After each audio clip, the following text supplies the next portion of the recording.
혹시 당신도 누군가에게 통장 잔고를 보여준 뒤 후회하신 적이 있으신가요?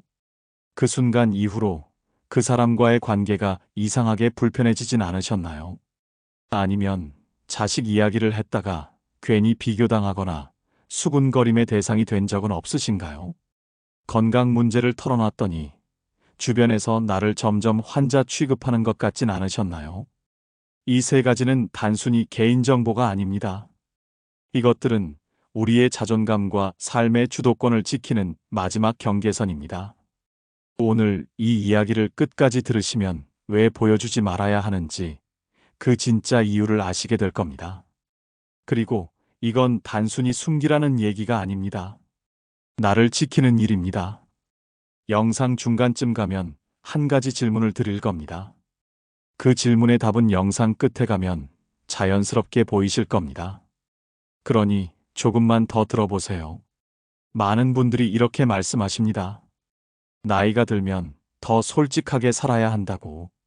숨길 게 뭐가 있냐고. 어차피 다 아는 사이인데 뭘 감추냐고. 맞는 말씀입니다. 하지만 솔직함과 무방비는 다릅니다. 솔직하게 산다는 건 자기 감정에 정직하게 사는 것이지 모든 걸 다 보여주며 사는 게 아닙니다. 우리는 평생을 일하고 가족을 돌보며 살아왔습니다. 그 과정에서 나 자신을 돌보는 일은 늘 뒷전이었죠. 이제 60을 넘어서니 조금은 편하게 살고 싶습니다. 하지만 세상은 여전히 우리를 평가하고 재단하려 합니다. 통장 잔고를 보면 우리의 가치를 매기려 하고, 자식 이야기를 들으면 우리의 인생을 판단하려 하고, 건강 기록을 알면 우리를 연약한 존재로 취급하려 합니다. 그래서 우리는 지켜야 합니다. 남에게 보여주지 말아야 할 세 가지를. 그것이 바로 나를 지키는 일입니다. 먼저 한 분의 이야기를 들려드리겠습니다. 인천에 사는 김정숙 씨. 72세인 정숙 씨는 남편과 사별한 지 5년째였습니다. 평생 남편 뒷바라지하며 살다가 혼자가 되니 세상이 낯설었죠. 그래도 퇴직금과 연금으로 생활하는 데는 큰 어려움이 없었습니다. 문제는 그 다음부터였습니다. 어느 날 동네 복지관에서 만난 지인이 물었습니다. 요즘 어떻게 지내시냐고. 정숙 씨는 별 생각 없이 대답했습니다.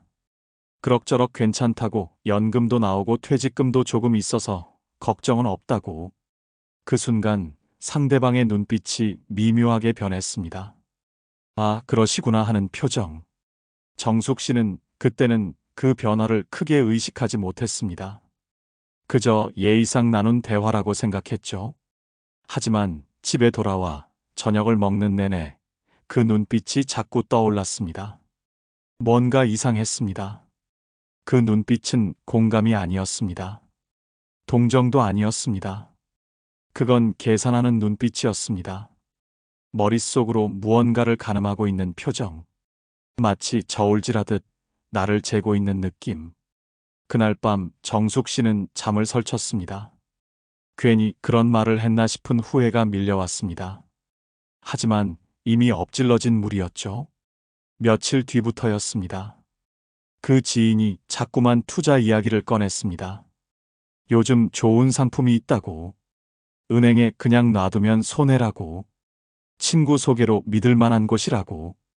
처음엔 정중히 거절했습니다. 아니, 괜찮다고, 나는 위험한 건 안 한다고. 하지만 상대는 포기하지 않았습니다. 복지관에서 만날 때마다 같은 이야기를 반복했죠. 점점 말투도 달라졌습니다. 처음엔 권유였는데 어느새 설득이 되었고, 나중엔 거의 강요처럼 느껴졌습니다. 심지어 다른 사람들 앞에서도 정숙 씨를 지목하며 말했습니다. 김 여사님은 여유가 있으신 분이니까 이런 걸 하시면 좋을 텐데. 그 말을 들은 다른 사람들의 눈빛도 달라지기 시작했습니다. 어떤 이는 부러워하는 듯 했고, 어떤 이는 질투하는 듯 했고, 어떤 이는 무언가 부탁하려는 듯한 눈빛이었습니다. 정숙 씨는 그때 비로소 깨달았습니다.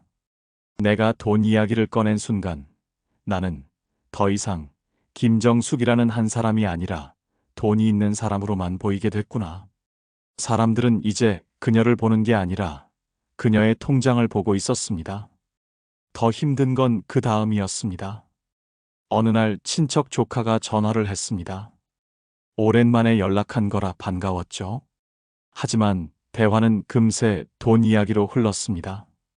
학원비가 부족하다고, 잠깐만 빌려달라고, 물론 갚겠다고.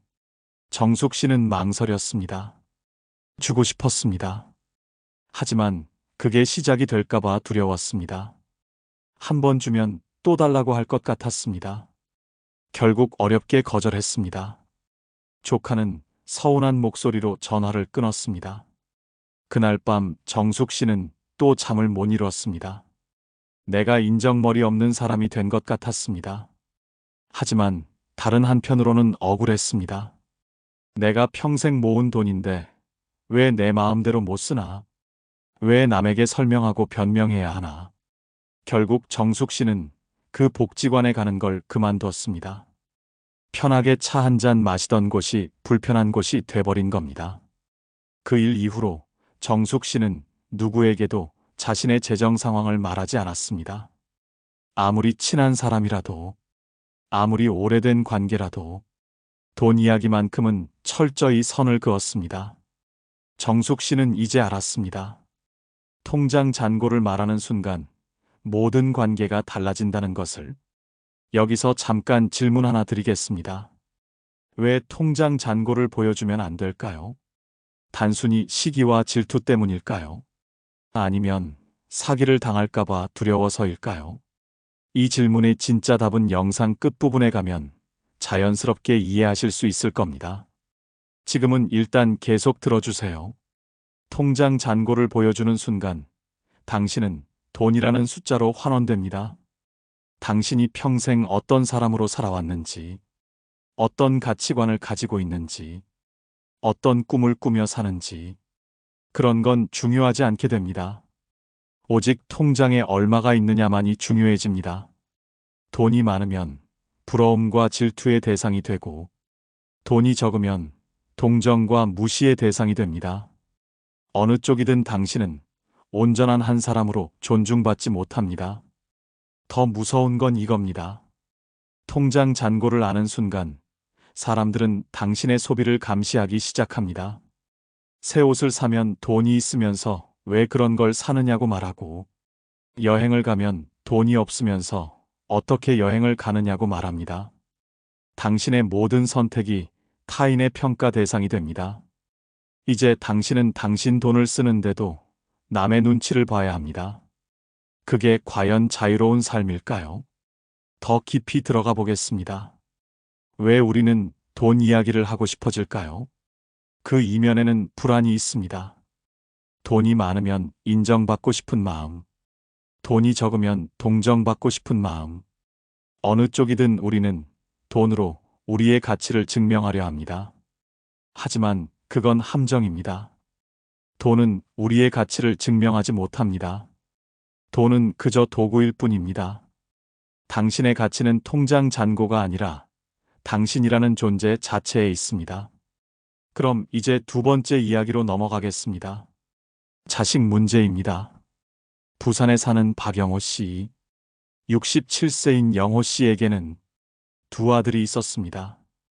큰아들은 안정적인 직장에 다니며 가정을 잘 꾸려가고 있었고, 작은 아들은 사업을 하다 실패하고 아직 방향을 잡지 못하고 있었습니다. 영호 씨는 늘 작은 아들이 마음에 걸렸습니다. 밤마다 잠을 설칠 정도로 걱정이 됐죠. 40이 넘도록 제자리를 못 찾는 아들을 보면 가슴이 먹먹했습니다. 내가 뭘 잘못 키웠나? 어디서부터 잘못된 걸까? 그런 생각이 꼬리에 꼬리를 물고 이어졌습니다. 그러던 어느 날 대학 동창 모임이 있었습니다. 오랜만에 만난 친구들과 술 한잔하며 이야기를 나누는데 한 친구가 자식 자랑을 시작했습니다. 우리 아들이 대기업에 들어갔다고, 딸이 의사와 결혼했다고, 손주가 영재교육원에 합격했다고. 그 이야기를 듣던 다른 친구들도 하나둘 자식 이야기를 꺼냈습니다. 모두가 좋은 이야기만 했습니다. 성공한 자식 이야기, 잘 나가는 자식 이야기, 자랑스러운 자식 이야기. 영호 씨는 가만히 듣고만 있었습니다. 술잔만 기울였습니다. 그런데 한 친구가 물었습니다. 박 선배는 어떠냐고, 아드님들은 잘 있냐고. 영호 씨는 잠시 망설였습니다. 입술을 달싹였습니다. 그냥 잘 지낸다고 할까? 아니면 솔직하게 말할까? 순간 머릿속이 복잡해졌습니다. 결국 그는 솔직하게 말했습니다. 큰아들은 괜찮은데 작은아들이 아직 좀 힘들다고. 사업이 잘 안 돼서 지금은 쉬고 있다고. 그 말을 꺼내는 순간 공기가 변했습니다. 그걸 느낄 수 있었습니다. 친구들의 표정이 미묘하게 굳었습니다. 그 순간 분위기가 묘하게 변했습니다. 아, 그래 하며 고개를 끄덕이는데 그 눈빛이 예전과 달랐습니다. 동정하는 듯한 시선, 안쓰럽다는 표정, 그리고 은근히 우월감을 느끼는 듯한 미소. 누군가 위로 섞인 말을 건넸습니다. 아직 젊으니까 괜찮을 거라고. 곧 자리 잡을 거라고. 하지만 그 위로는 진심이 아니었습니다. 그건 형식적인 말이었습니다. 오히려 그 말이 더 상처가 됐습니다. 영호 씨는 그날 술을 많이 마셨습니다. 기억이 흐릿할 정도로. 집에 돌아와서도 잠이 오지 않았습니다. 내가 왜 괜히 그 이야기를 했을까? 그냥 잘 지낸다고만 할 걸. 작은 아들에게도 미안했습니다. 아들의 힘든 상황을 남들에게 이야기해버린 것 같아서.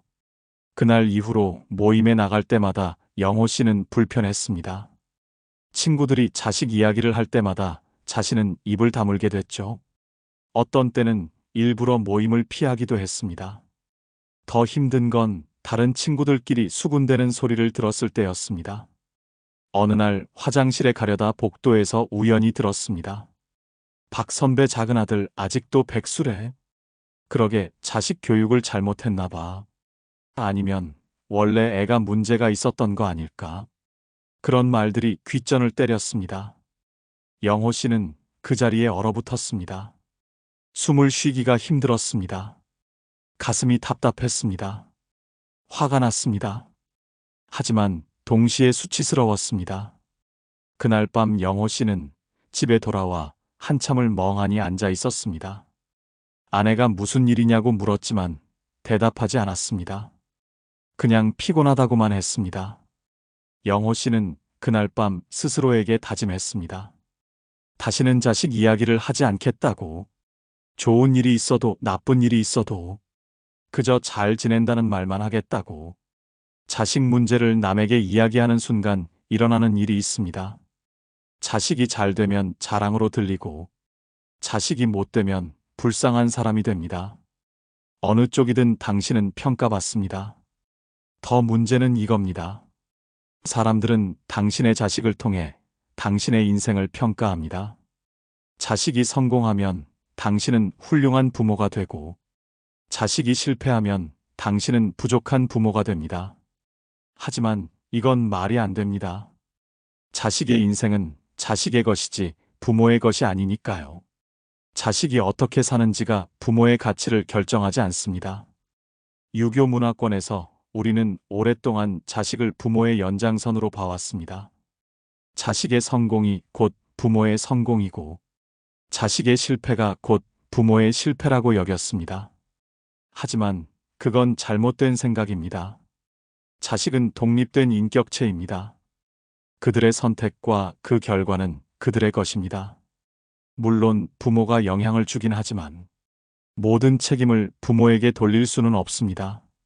그런데도 세상은 자꾸 자식으로 부모를 판단하려 합니다. 그래서 우리는 자식 이야기를 함부로 꺼내서는 안 됩니다. 그건 나를 지키는 일이기도 하지만 자식을 지키는 일이기도 합니다. 자식의 이야기가 남들의 입에 오르내리게 하는 순간 자식도 상처받습니다. 설령 자식이 그 말을 직접 듣지 않더라도 그 소문은 어떻게든 전해지게 됩니다. 그리고 자식은 자신 때문에 부모가 창피를 당했다고 생각하게 됩니다. 그건 부모와 자식 모두에게 상처가 됩니다. 이제 세 번째 이야기입니다. 건강 기록입니다. 대구에 사는 최은혜 씨. 74세인 은혜 씨는 몇 년 전 당뇨 진단을 받았습니다. 큰 병은 아니었지만 꾸준히 약을 먹고 관리를 해야 했죠. 처음에는 혼자 조용히 병원 다니며 관리했습니다. 혈당 체크하고 식단 조절하고 가벼운 운동하고 그렇게 1년쯤 지나니 수치도 안정적으로 관리됐습니다. 의사 선생님도 잘 관리하고 있다고 칭찬했습니다. 은혜 씨는 마음이 놓였습니다. 이 정도면 문제없이 살 수 있겠다고 생각했죠. 그런데 어느 날 교회 집사님이 건강은 어떠냐고 물었습니다. 은혜 씨는 별 생각 없이 대답했습니다. 당뇨가 좀 있어서 약 먹고 있다고. 하지만 잘 관리되고 있어서 괜찮다고. 그 말 한마디가 시작이었습니다. 다음 주 교회에 갔더니 여러 사람이 다가와 물었습니다. 당뇨가 심하냐고. 혈당은 얼마나 나오냐고. 어떤 약을 먹냐고. 합병증은 없냐고. 친절한 척 관심을 보이는 건지 아니면 그냥 호기심인 건지 알 수 없었습니다. 은혜 씨는 당황스러웠습니다. 그저 가볍게 한 말인데 이렇게 큰 관심사가 될 줄 몰랐습니다. 더 당황스러운 건 그 다음부터였습니다. 교회 행사에 음식이 나오면 사람들이 자꾸 챙겼습니다. 집사님은 이거 드시면 안 돼요. 당 높은 거 조심하셔야죠. 이건 당뇨에 안 좋아요. 친절한 말이었지만 은혜 씨는 불편했습니다. 내가 뭘 먹을지는 내가 알아서 하겠다고 말하고 싶었지만 참았습니다. 그런 말을 하면 은혜를 모르는 사람이 될 것 같았으니까요. 더 심한 건 어떤 집사님이 자기가 먹는다는 건강식품을 권유하기 시작한 겁니다. 이거 먹으면 당뇨가 좋아진다며 자꾸 사라고 했죠. 친척이 먹고 효과 봤다고. 의사보다 이게 더 낫다고. 한 달에 15만 원이면 된다고. 은혜 씨가 정중히 거절하자 섭섭한 표정을 지었습니다. 좋은 게 좋은 건데 왜 그러시냐며. 나중에 후회하실 거라며. 그날 이후로 그 집사님이 은혜 씨를 대하는 태도가 달라졌습니다. 인사를 해도 시큰둥하고 눈도 잘 마주치지 않았습니다. 은혜 씨는 혼란스러웠습니다. 내가 뭘 잘못했나? 그냥 필요 없다고 했을 뿐인데. 그게 그렇게 큰 실례였나? 하지만 더 힘든 일이 기다리고 있었습니다. 어느 날 교회 화장실에서 두 집사님이 대화하는 소리를 들었습니다. 최 집사님 당뇨 있으시니까 오래 못 사실 거야. 얼마 전에 봤는데 얼굴색이 안 좋더라. 아마 합병증 온 거 아닐까? 그 말을 들은 순간 은혜 씨는 숨이 막혔습니다. 가슴이 철렁 내려앉았습니다. 나는 아직 건강하게 살고 있는데, 혈당도 잘 관리되고 있는데, 사람들은 벌써 나를 죽어가는 사람 취급하고 있구나. 칸막이 안에서 은혜 씨는 한참을 울었습니다. 소리내지 않고 조용히. 눈물이 멈추지 않았습니다. 그날 이후로 교회 가는 게 두려워졌습니다. 사람들이 나를 최은혜라는 한 사람으로 보는 게 아니라 당뇨 환자로 보는 것 같았습니다. 예배가 끝나고 나오면 사람들의 시선이 느껴졌습니다. 동정하는 눈빛, 걱정하는 척하지만 사실은 호기심 가득한 눈빛, 그리고 자신은 건강하다는 안도감이 섞인 눈빛. 결국 은혜 씨는 그 교회를 옮겼습니다. 20년을 다니던 교회였지만 더는 그곳에 있을 수 없었습니다. 아무도 자신의 건강 상태를 모르는 곳으로. 새로운 교회에 처음 갔을 때 누군가 물었습니다. 건강은 어떠시냐고. 은혜 씨는 웃으며 대답했습니다. 건강합니다. 아주 건강합니다. 그곳에서는 누구에게도 자신의 병에 대해 말하지 않았습니다. 약은 집에서 먹고 병원은 혼자 갔습니다. 그렇게 1년이 지났습니다. 새 교회 사람들은 은혜 씨를 건강한 사람으로 대했습니다. 그게 편했습니다. 그게 자유로웠습니다.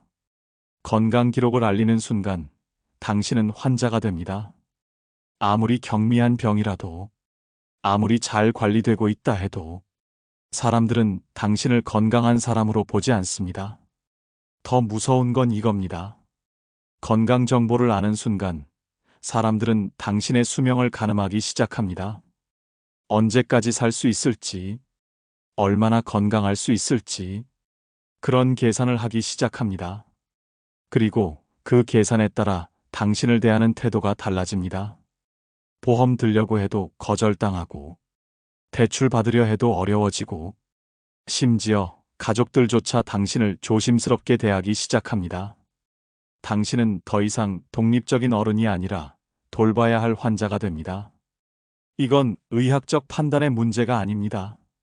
사회적 낙인의 문제입니다. 우리 사회는 건강한 사람과 아픈 사람을 명확하게 구분하려 합니다.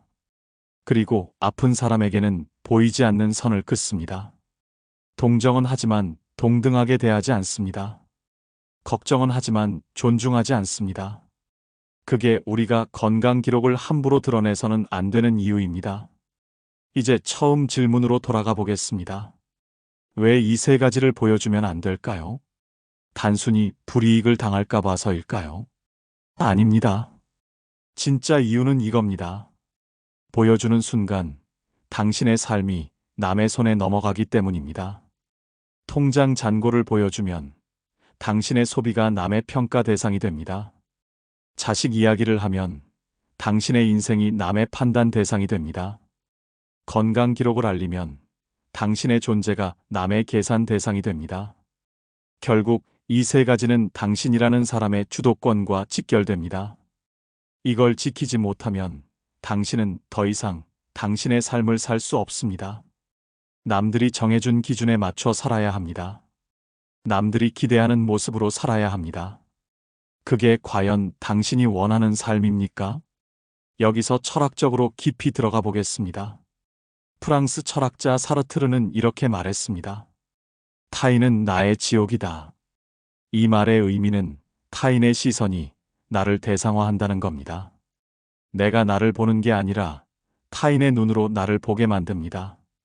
통장 잔고를 알리는 순간 나는 돈이라는 대상이 되고, 자식 이야기를 하는 순간 나는 부모라는 역할에 갇히고, 건강 기록을 드러내는 순간 나는 환자라는 꼬리표가 붙습니다. 그렇게 나는 나 자신이 아닌 타인이 규정한 무언가가 됩니다. 그게 바로 자유를 잃는 순간입니다. 실존주의 철학에서 말하는 진정한 자유는 타인의 시선으로부터 벗어나 나 자신으로 사는 것입니다. 그러기 위해서는 경계가 필요합니다. 내가 보여줄 것과 보여주지 않을 것의 경계, 나의 영역과 타인의 영역의 경계, 그 경계를 지킬 때 비로소 우리는 자유로워질 수 있습니다.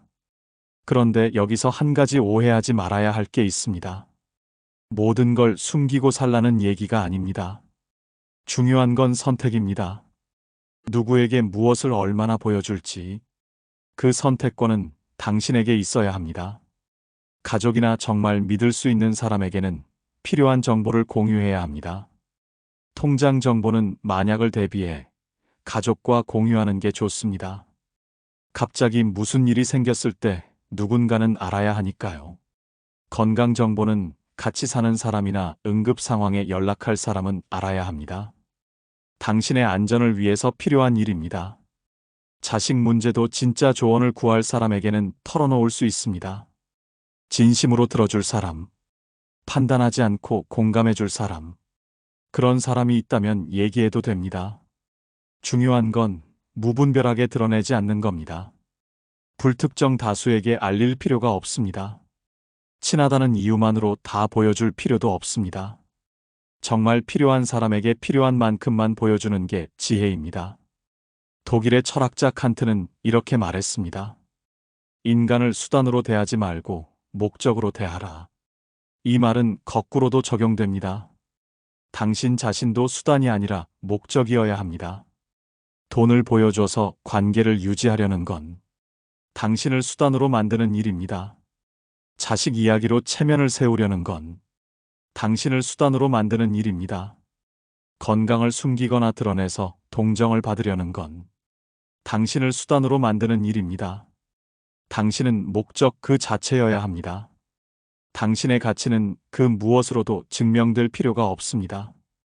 당신이 존재한다는 그 사실만으로 충분합니다. 사실 이 세 가지를 지키지 못하는 이유는 따로 있습니다. 우리 안에 있는 불안 때문입니다. 통장 이야기를 하고 싶은 건 돈에 대한 불안 때문입니다. 돈이 많으면 인정받고 싶은 마음, 돈이 적으면 동정받고 싶은 마음, 어느 쪽이든 우리는 불안합니다. 자식 이야기를 하고 싶은 건 체면에 대한 불안 때문입니다. 자식이 잘 되면 자랑하고 싶은 마음, 자식이 못 되면 변명하고 싶은 마음, 어느 쪽이든 우리는 불안합니다. 건강 이야기를 하고 싶은 건 죽음에 대한 불안 때문입니다. 누군가 내 상황을 알아주길 바라는 마음, 누군가 나를 걱정해 주길 바라는 마음, 어느 쪽이든 우리는 불안합니다. 결국 이 모든 건 불안에서 시작됩니다. 그 불안을 다스리지 못하면 계속 무언가를 드러내고 싶어집니다.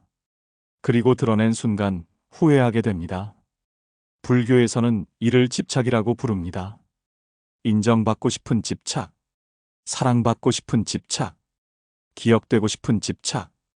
이 집착들이 우리를 괴롭힙니다. 집착을 내려놓는 순간 자유로워집니다. 내려놓는다는 건 무관심해지라는 게 아닙니다. 집착하지 않으면서도 최선을 다하는 겁니다. 결과에 연연하지 않으면서도 과정을 소중히 여기는 겁니다. 통장 잔고가 많든 적든 그게 나의 가치를 결정하지 않는다는 걸 아는 겁니다. 자식이 잘 되든 못 되든 그게 나의 인생을 규정하지 않는다는 걸 아는 겁니다. 건강이 좋든 나쁘든 나는 여전히 존엄한 존재라는 걸 아는 겁니다. 그걸 아는 순간 우리는 평온해집니다. 그리고 평온해지는 순간 굳이 보여줄 필요가 없어집니다. 그러니 먼저 우리 안의 불안을 들여다봐야 합니다. 내가 왜 이걸 말하고 싶어 하는지, 무엇이 두려운지, 무엇을 증명하고 싶은지, 그걸 알아야 진짜 자유로워질 수 있습니다. 자기 성찰 없이는 진정한 변화가 없습니다. 표면적으로 숨기기만 한다고 해서 문제가 해결되는 게 아닙니다. 마음속 불안이 해소되지 않으면 다른 방식으로 또 드러내려 할 겁니다. 그러니 지금 이 순간 조용히 자신에게 물어보세요. 나는 무엇이 두려운가? 나는 무엇을 증명하려 하는가? 나는 누구에게 인정받고 싶은가? 이 질문들에 솔직하게 답하는 순간 당신은 이미 자유를 향해 한 걸음 나아간 겁니다. 탈무드에 이런 말이 있습니다. 세상을 바꾸고 싶다면 먼저 자신의 마음을 다스려라. 우리가 통장도 자식도 건강도 숨기려는 이유는 세상이 나쁘기 때문이 아닙니다. 우리 마음이 아직 평온하지 못하기 때문입니다. 마음이 평온하면 남의 평가가 두렵지 않습니다. 마음이 평온하면 남의 시선이 신경 쓰이지 않습니다. 마음이 평온하면 굳이 증명하지 않아도 됩니다. 그 평온함을 얻는 게 진짜 목표입니다. 그리스 철학자 에픽테토스는 이렇게 말했습니다. 사람을 불행하게 만드는 건 사건이 아니라 그 사건을 바라보는 나의 생각이다. 통장 잔고가 문제가 아닙니다. 그걸 바라보는 우리 마음이 문제입니다. 자식이 문제가 아닙니다.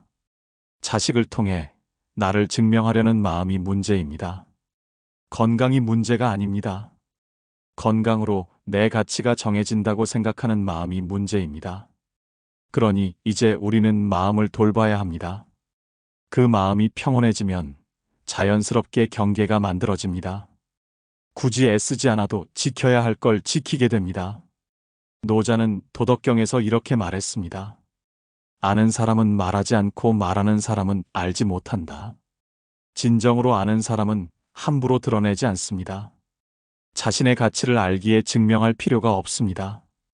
자신의 삶을 신뢰하기에 변명할 필요가 없습니다. 그게 진짜 지혜입니다. 마지막으로 정숙 씨의 이야기로 돌아가겠습니다. 복지관을 그만둔 후 정숙 씨는 혼자 조용히 지냈습니다. 하지만 외롭지는 않았습니다. 대신 도서관에 다니기 시작했습니다. 거기서 만난 사람들과는 깊은 이야기를 나누지 않았습니다. 그저 책 이야기만 했습니다. 오늘 무슨 책 읽었는지, 어떤 구절이 좋았는지, 그런 이야기만 나눴습니다. 서로의 사적인 부분은 묻지도 답하지도 않았습니다. 그게 오히려 편했습니다. 통장 잔고도 자식 이야기도 건강 이야기도 필요 없었습니다. 그저 한 사람의 인간으로 만났습니다. 어느 날 도서관에서 만난 한 할머니가 조용히 말했습니다. 여기 좋아요. 아무도 내 사생활을 캐묻지 않아서. 정숙 씨도 고개를 끄덕였습니다. 그래요. 그게 편하더라고요. 두 사람은 서로를 바라보며 미소 지었습니다. 말하지 않아도 통하는 게 있었습니다. 서로의 경계를 존중한다는 것. 그게 진짜 예의라는 것. 그렇게 1년쯤 지났을 때 정숙 씨는 깨달았습니다. 진짜 편한 관계는 서로의 모든 걸 아는 관계가 아니라 서로의 경계를 존중하는 관계구나. 보여주지 않는 게 숨기는 게 아니라 지키는 거구나. 그날 밤 정숙 씨는 오랜만에 편안하게 잠들었습니다. 꿈속에서 그녀는 높은 담장이 있는 정원을 거닐고 있었습니다. 담장 밖에서는 소음이 들렸지만 담장 안은 고요했습니다. 그 고요함이 좋았습니다. 누구도 침범할 수 없는 나만의 공간. 그게 바로 평온이었습니다. 이제 정리해 보겠습니다. 60 이후 절대 남에게 보여주면 안 되는 3가지. 통장 잔고, 자식 문제, 건강 기록. 이 3가지를 지키는 건 단순히 비밀을 유지하는 게 아닙니다. 나의 경계선을 지키는 일입니다. 나의 주도권을 지키는 일입니다. 나의 평온을 지키는 일입니다. 보여주는 순간 그 모든 게 남의 손에 넘어갑니다. 하지만 지키는 순간 그 모든 게 내 손 안에 남습니다. 세상은 우리에게 솔직하라고 말합니다. 하지만 솔직함과 무방비는 다릅니다. 진짜 솔직함은 나 자신에게 정직한 겁니다. 내 불안을 인정하고, 내 경계를 세우고, 내 선택을 존중하는 겁니다. 그게 진짜 나를 지키는 삶입니다. 보여주지 않는 힘은 나약함이 아니라 강함입니다. 숨기는 게 아니라 지키는 겁니다. 방어하는 게 아니라 평온을 위한 용기입니다. 이제 당신도 그 힘을 가지셨기를 바랍니다. 당신의 통장도 자식도 건강도 당신의 것입니다. 남에게 보여줄 의무가 없습니다. 남에게 설명할 필요도 없습니다. 그저 당신이 지키면 됩니다. 그게 바로 나를 사랑하는 첫 번째 방법입니다. 보여주지 않는 순간 당신의 삶은 여전히 당신의 손 안에 있습니다. 그리고 그 손으로 당신은 진짜 자유로운 삶을 만들어갈 수 있습니다. 마지막으로 이 문장을 기억하세요. 나를 지키는 경계는 나를 가두는 벽이 아니라 나를 자유롭게 하는 날개입니다. 당신의 남은 인생이 그 날개로 자유롭게 날아가는 시간이 되기를 바랍니다. 영상 내용이 도움이 되셨다면 구독과 좋아요를 눌러주세요. 영상 제작에 큰 힘이 됩니다. 평온한 하루 되세요. 감사합니다.